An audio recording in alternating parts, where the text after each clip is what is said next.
अब गौरव भाटिया जी के साथ शुरुआत करते हैं। पहला सवाल आपसे यही है, बहुत सारा आपने कागज यहाँ रखा हुआ है। पीएम ने कहा 400 दिन बाकी, लोगों के बीच जाओ, और क्या क्या सिखाया है पीएम ने, क्या क्या समझाया है 24 के लिए? प्रधानमंत्री जी ने केवल राष्ट्रीय कार्यकारिणी में नहीं, अपने जीवन के जो भाव है उससे सिखाया है कि राष्ट्र सर्वोपरि, उसके बाद संगठन और उसके बाद अपना हित। और वही जो हमारी सीख है हम उसको आगे बढ़ाते हैं। और अंजना जी, मैं इतना ही कहूंगा कि एक नई ऊर्जा भर दी। चुनाव जीतना हारना ये राजनीतिक जो प्रक्रिया है उसका हिस्सा है, लेकिन ये देश आगे बढ़ना चाहिए। और कहा जाता है कि सपना वो नहीं जो आप सोते हुए देखें, सपना वो है जो आपको सोने ही ना दे, वो है सपना। ये नरेंद्र मोदी जी ने सिखाया।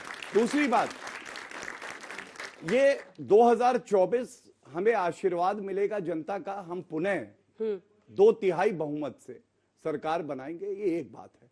लेकिन एक बात ये भी है, सपना तो ये भी हर भारतीय देखता है, आज 5th लार्जेस्ट इकोनॉमी है, नरेंद्र मोदी जी के नेतृत्व में ये होगा कि हम पूरे विश्व में सबसे बड़ी इकोनॉमी बने। लेकिन प्रचार कैसे करेंगे इस पर? पीएम ने कार्यकर्ताओं से क्या कहा है? देखिए, क्या है आप लोगों, हमें पता चला 144 सीट पर आपके मंत्री प्रवास कर रहे हैं। बहुत दिनों से आप लोग कोशिश कर रहे हैं कि एक एक सीट पर काम करें। अभी जब ये चर्चा हो रही है तो उत्तर प्रदेश में हमारे राष्ट्रीय अध्यक्ष जेपी नड्डा जी का प्रवास है, वो वहां कार्यक्रम कर रहे हैं। और ये कोई चुनावी प्रक्रिया नहीं है कि चुनाव आया चलो जनता से मिले। सबका साथ, सबका विकास, सबका विश्वास और सबका प्रयास, ये हमारा मूल मंत्र है। हम जनता के बीच में रहते हैं, हम उनके घर का हिस्सा हैं, हम उनके दिल की धड़कन है, इसीलिए जनता में दिल की धड़कन कैसे चुराइएगा प्रणव जी? वो कह रहे हैं दिल की धड़कन हम पहले ही बने हुए हैं। राहुल गांधी, क्या भारत जोड़ो यात्रा यहां पर समाप्त होगा? स्ट्रैटेजी क्या है आपकी 24 के लिए?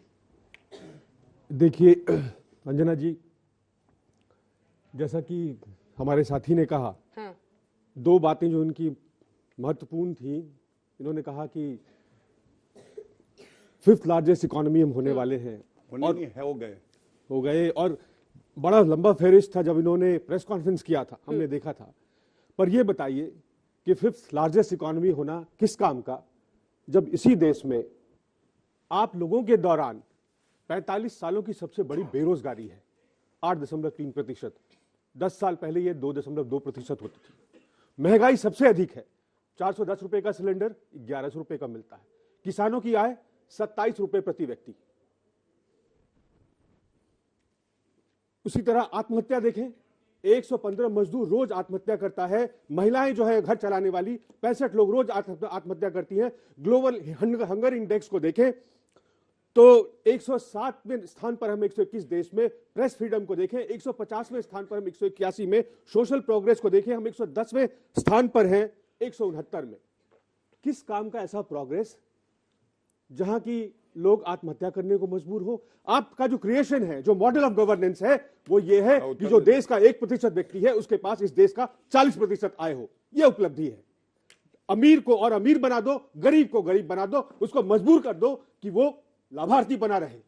80 करोड़ लोगों को इसलिए खाना दिया जाता है कि वो निर्भर रहे राशन पर, उसकी सुविधाएं चली जाए, उसका भविष्य अंधकारमय हो जाए, और जो जिनके हाथ में निजाम है, जिनके हाथ में ताकत है, वो और मजबूत बने।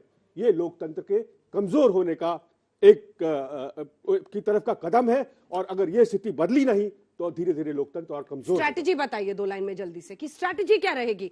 देखिए, अभी तक के चुनाव में चाहे वो 14 हो सर, चाहे 19 हो, लगभग 19% वोट कांग्रेस पार्टी के बरकरार रहे। यहां से बिल्ड कैसे करेंगे? क्यों आप बिल्ड नहीं कर पा रहे हैं? क्या आपको दिक्कत? आप 19 का क्या सबक है आपके लिए? अंजना जी, स्ट्रैटेजी तो ड्राइंग बोर्ड पे होता है, यहाँ प्रेस स्टूडियो पे तो मैं क्या बताऊं। पर स्ट्रैटेजी क्या होता है, हम अपनी बात आपको कहते हैं और इनको क्या करना होता है, वोट वाले दिन जाकर के अपना मत देना होता है। इनके मुद्दे, इनकी आवाज हम बनेंगे। 7 सितंबर से जो अभियान चला है, आज जम्मू की सीमा में प्रवेश कर और 30 तारीख को जब तिरंगा फहराया जाएगा श्रीनगर में, तो ये आम लोगों की यात्रा है। ये जो इनकी परेशानियां, यही बेरोजगारी, यही महंगाई, यही जो सामाजिक विभाजन की राजनीति इस देश में की गई है, जो जहर बोने की कोशिश की गई है, इन बच्चों की आवाज बनकर इनके भविष्य को सुरक्षित करने की कवायद है। और यही हमारी ठीक है, आवाज बनेंगे, ठीक है, यही हमारी ठीक ताकत है। बनेंगे।